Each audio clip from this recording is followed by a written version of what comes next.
ராணுவ அதிகாரிகள் மிக தெளிவாக சொல்லியிருக்காங்க என்னென்ன நடவடிக்கை எடுக்கப்பட்டது, பாகிஸ்தான் என்ன செஞ்சுருக்காங்க அப்படின்னு சொல்லிட்டு அதை நம்ம ஹைலைட்ஸ் அப்படின்னு சொல்லி பார்த்தோமே ஆயின்.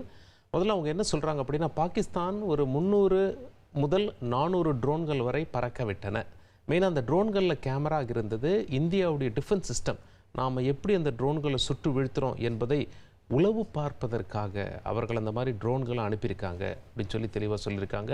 அது மட்டும் இல்லை, நம்ம ஊரில் அந்த பார்டர் ஏரியாஸில் ஒரு 24 விமான நிலையங்களில் என்ன பண்ணியிருக்கோம் அப்படின்னா, அதாவது விமானங்கள் பறக்க தடை, சிவிலியன் விமானங்கள், சாதாரண பேசஞ்சர்ஸ் விமானத்தில் பயணிக்க முடியாது. ஆனால் பாகிஸ்தான் அந்த மாதிரி செய்யலை. ஆபத்தான பகுதியில் அந்த சர்வதேச எல்லையில் விமானங்களை பறக்க அனுமதிக்கிறது. அந்த விமானத்தில் பயணிக்கிறவங்க பொதுமக்கள். அப்படி இருக்கும் பட்சத்தில் ஒருவேளை இந்தியா தாக்குதல் நடத்தினா, ஒருவேளை அந்த விமானங்களில் பட்டால் சேதம் எவ்வளவு அதிகமாக இருக்கும்.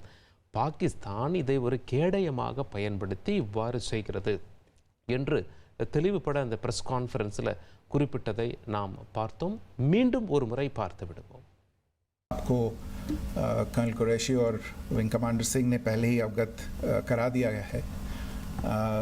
These provocative and escalatory actions that were taken by Pakistan last night were targeted at Indian cities and civilian infrastructure in addition to some military targets. The Indian Armed Forces responded proportionately.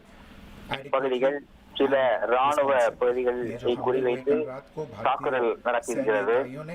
पर्याप्त रूप से और एक जिम्मेदाराना रुख अपनाते हुए इन हरकतों का இந்த தாக்குதலுக்கு இந்திய ராணுவம் ஒரு சரியான பதிலடி கொடுத்திருக்கிறது. Underline is that the official and blatantly farcical denial of these attacks that Pakistan carried out by the Pakistani state machinery is yet another example of their duplicity and the new depths that they are plumbing in their quest for disinformation. இந்த தாக்குதல்களை எல்லாம் நாங்கள் நடத்தவில்லை என்று பாகிஸ்தான் ஒரு பொய்யான தகவலை உலகெங்கும் பரப்பி வருகிறது.